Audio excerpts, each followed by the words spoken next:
Assalamualaikum warahmatullahi wabarakatuh. Selamat malam semuanya. Pertama-tama izinkan saya untuk memperkenalkan diri. Perkenalkan, nama saya Novianti Arman, berasal dari kelas A Ilmu Komunikasi, NIM 15210205. Saya adalah mahasiswa Universitas Muhammadiyah Buton. Saya di sini akan sedikit mereview halaman buku Psikologi Komunikasi. Sebelum kita masuk dalam pembahasan utama, mungkin alangkah baiknya saya sedikit menjelaskan tentang buku ini. Buku ini berjudul Psikologi Komunikasi yang ditulis oleh Jalaluddin Rahmat dan penerbitnya adalah Simbiosa Rekatama Media. Buku ini berjumlah 488 halaman. Pasti ini terdengar sangat tebal, bukan? Tapi jangan lupa, walaupun bukunya tebal, tapi bisa dipastikan ilmu yang kita dapat juga pasti akan tebal.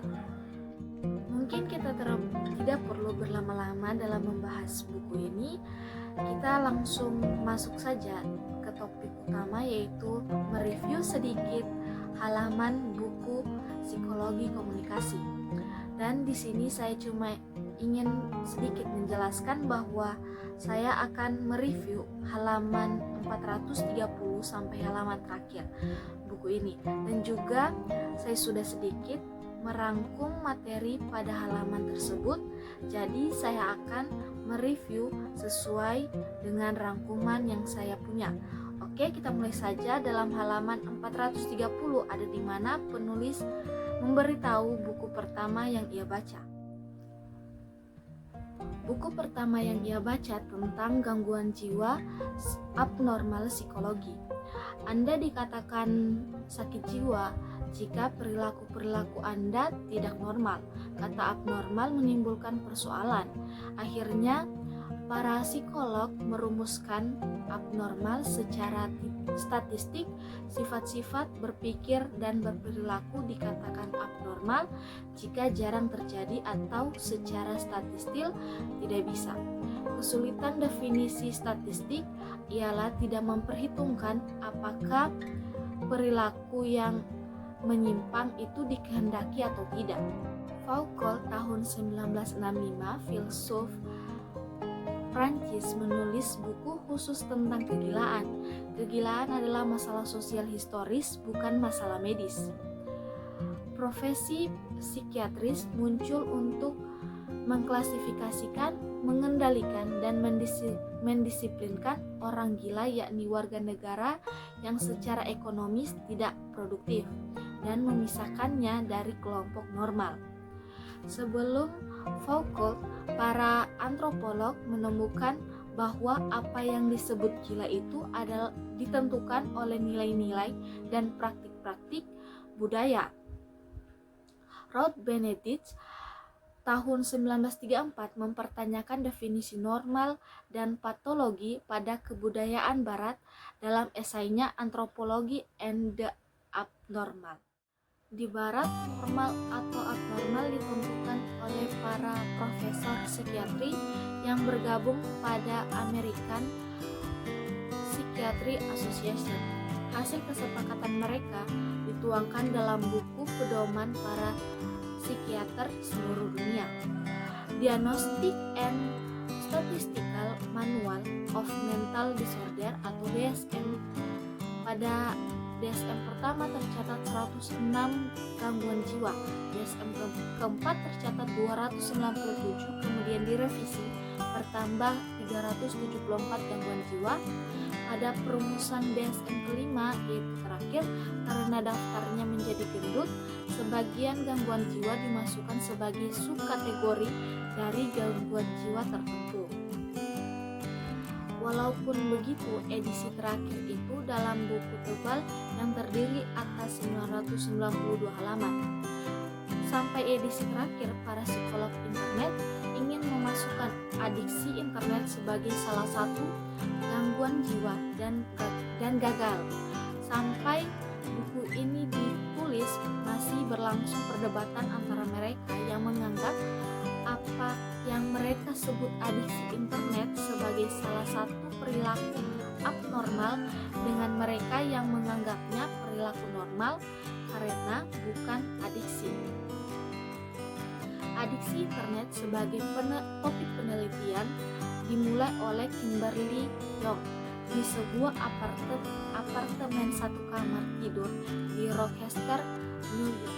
Para pejuang adiksi internet melihat adiksi internet adalah bagian dari adiksi teknologis.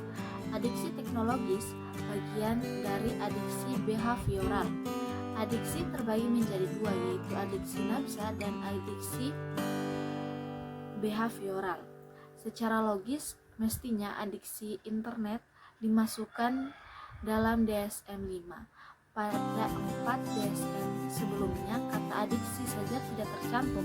Secara kebetulan, baik Ivan Goldbrand maupun Kimberly Young menemukan kesamaan antara diagnosi adiksi berjudi dan orang yang patut diduga mengalami adiksi internet, seperti juga adiksi berjudi mirip dengan adiksi nafsa. Ini adalah 5 ciri pokok adiksi nafsa yang bisa diterapkan pada penderita adiksi internet. Yang pertama ada silage tolerance, mood modification, loss of control, withdrawal, gaining of on chameleon, dan relapse. Saya akan sedikit menjelaskan tentang 7 ciri ini. Yang pertama ada silage. Silage ini seperti apabila ada kegiatan pribadi yang dijadikan pusat perhatian dan prioritas dari semuanya. Kegiatan ini mendominasi pikiran, perasaan, dan perilaku individu. Contohnya kayak jatuh cinta. Yang kedua ada toleransi. Toleransi itu adalah toleransi terhadap alkohol, artinya daya tahan orang untuk minum alkohol. Ketiga yaitu mood modification. Modification ini melarikan diri dari persoalan ke pornografi. Ini strategi coping. Keempat ada loss of control. Loss of control adalah kelakuan yang berulang-ulang dengan tidak memperdulikan akibat-akibatnya. 5 ada withdrawal. Withdrawal adalah perasaan yang tidak enak karena adiktif dihentikan secara tiba-tiba. Keenam ada denial and concealment. Pecandu nafsa mungkin akan menyadari bahwa mereka telah menumpukan masalah karena adiksinya. Yang terakhir adalah relapse. Adalah karakteristik simptom psikopatologis dari internet, baik nafsa maupun behavioral. Perjuangan Young dan kawan-kawan bukan saja telah membuahkan banyak tes adiksi internet, melainkan juga hasil-hasil penelitian di seluruh dunia. Lebih dari itu, telah tumbuh pusat-pusat rehabilitasi penderita AI atau treatment centers di seluruh dunia, di Amerika Serikat, Korea, Cina, Jepang, Inggris, Jerman, Italia, dan negara-negara Eropa lainnya. Bersamaan dengan berkembangnya jumlah pemakaian internet, pusat-pusat rehabilitasi pun akan bermunculan di negara-negara lainnya. Adiksi internet telah berkembang sebagai spesialis baru dalam psikologi komunikasi. Dikembangkan secara interdisipliner dengan melibatkan disiplin-disiplin lainnya seperti kedokteran, psikologi, psikiatri, sosiologi, antropologi, bahkan filsafat. Namun AI belum lulus untuk dikonstruksi sebagai gangguan jiwa. DSM-5, DSM yang sudah direvisi belum memasukkan internet dalam klasifikasinya kecuali untuk gaming disorder. Oke, mungkin itu saja yang bisa saya jelaskan di sini. Sebelum saya tutup, saya sedikit ingin mereferensikan buku ini untuk dibaca, terutama untuk anak komunikasi dan anak psikologi, karena buku ini banyak sekali memberikan kita pemahaman tentunya, dan juga buku ini menggunakan bahasa yang khas. Jadi kalau untuk membacanya mungkin tidak akan bosan. Mungkin itu saja yang bisa saya sampaikan. Mohon maaf apabila ada salah kata, karena saya hanya manusia biasa, yang sempurna cuma Allah Ta'ala. Saya tutup dengan ucapan wabillahi taufiq wal hidayah. Wassalamualaikum warahmatullahi wabarakatuh.